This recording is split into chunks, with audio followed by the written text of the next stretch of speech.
Hi, this is Dipankana. Welcome to another new video. Kolkata স্টাইলের বিরিয়ানি খেতে খেতে বোর হয়ে গিয়ে আমি বানিয়ে নিয়েছিলাম হায়দ্রাবাদি চিকেন বিরিয়ানি। এই ঢাকনাটা খোলার সাথে সাথে যা সুন্দর স্মেল বেরিয়েছিল কি বলবো। মাঝে মাঝে নিজের রান্না খেয়ে নিজেই ফিদা হয়ে যাই। জোকস অ্যাপার্ট, আর এই বিরিয়ানি সার্ভ করাটাও কিন্তু নিজের মধ্যে নিজের একটা আর্ট। কিছুটা গ্রেভিওয়ালা রাইস, কিছুটা সাদা রাইস, সবটা মিশিয়ে নিয়ে সার্ভ করতে হয়। আর এই বিরিয়ানিতে যে আলু দেখা যাচ্ছে, মেন হায়দ্রাবাদি বিরিয়ানিতে হয় না। এটা আমি নিজে দিয়েছি, কারণ বাঙালি আলু ছাড়া বিরিয়ানি ঠিক ভালো লাগে না। সাউথ ইন্ডিয়াতে গিয়ে ভীষণ প্রবলেম হয়েছিল, তো অনেক বকে ফেললাম। এবার আসা যাক আসল বিরিয়ানির প্রিপারেশনে। চিকেনটাকে ম্যারিনেশনের জন্য প্রথমে কিছুটা টক দই নিয়ে নিচ্ছি।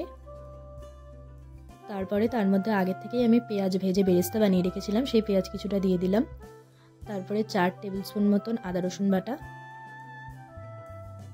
আর বাড়িতেই বানানো বিরিয়ানি মশলা, মানে জায়ফল, জয়িত্রী, স্টার আনিচ, শাহজিরে, যা যা হয় সেই গোটা গরম মশলাগুলোকে ভেজে গুঁড়ো করে বিরিয়ানি মশলা বাড়িতেই আমাদের বানিয়ে রাখা থাকে।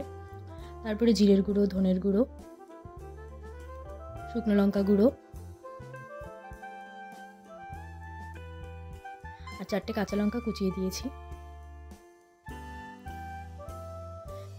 স্বাদ মতো নুন। আর এখানে মেন জিনিস হচ্ছে এই ধনে পাতা আর পুদিনা পাতা। এটার জন্য এই বিরিয়ানির ফ্লেভারটা আলাদা রকমের আসে।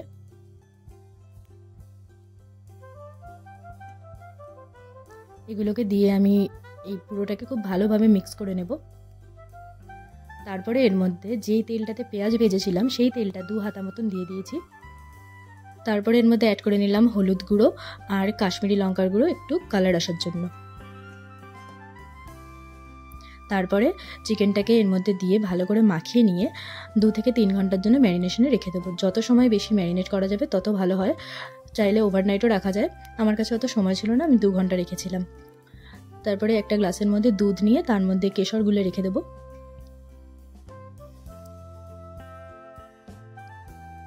এরপরে একটা হাঁড়িতে জল ফুটতে দিয়ে তার মধ্যে দারচিনি, এলাচ, তেজপাতা আর সামান্য পরিমাণে ধনেপাতা আর পুদিনা পাতা দিয়ে তার মধ্যে আগের থেকে ভিজিয়ে রাখা চাল দিয়ে দেবো।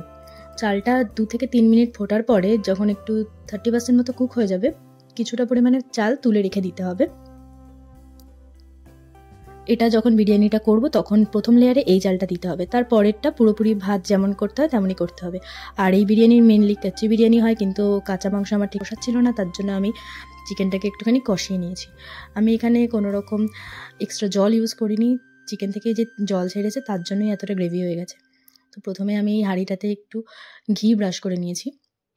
তারপরে এই চিকেনের যে গ্রেভিটা সেটা দিয়ে এক এক করে চিকেনগুলোকে সাজিয়ে নিয়েছি।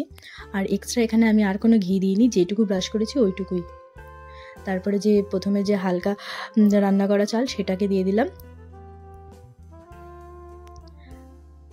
তারপরে এখানে ওই কেশর মেশানো দুধটা একটু ছড়িয়ে দিয়ে, আর ধনেপাতা, পুদিনা পাতা আর কাঁচা লঙ্কা কুচি এগুলো একটু ছড়িয়ে দিয়ে তারপরের লেয়ারটাতে আলু দিচ্ছি। তারপর থেকে উপরে এই ভাতটা পুরোপুরি রান্না করা ভাত, তারপরে এটা উপর থেকে দিয়ে দিয়ে আবার একটুখানি কেশর জল ছড়িয়ে দিয়ে এটাকে এবারে অ্যালুমিনিয়াম ফয়েল দিয়ে ঢাকা দিয়ে ভাপে বসিয়ে দেবো 15 থেকে 20 মিনিটের জন্য। বেশি সময় রাখার দরকার পড়বে না, কারণ আমি এটা রান্নাই করে নিয়েছিলাম। আর সামান্য পরিমাণে আতর দিয়েছি, এখানে আতর বেশি দেওয়ার দরকার নেই, 1 থেকে 2 ফোঁটা মতো আতর দিয়েছিলাম আমি। ব্যাস, এভাবেই খুব সহজ পদ্ধতিতে আমার বিরিয়ানিটা রেডি হয়ে গেল। খেতে কিন্তু খুব টেস্টি হয়েছিল, আর চিকেনগুলোও খুব ভালো সিদ্ধ হয়েছিল। তো তোমাদের এই ভিডিওটা কেমন লাগলো অবশ্যই জানিও, আর ভালো লাগলে একটু লাইক, কমেন্ট আর শেয়ার করে দিও। Thanks for watching.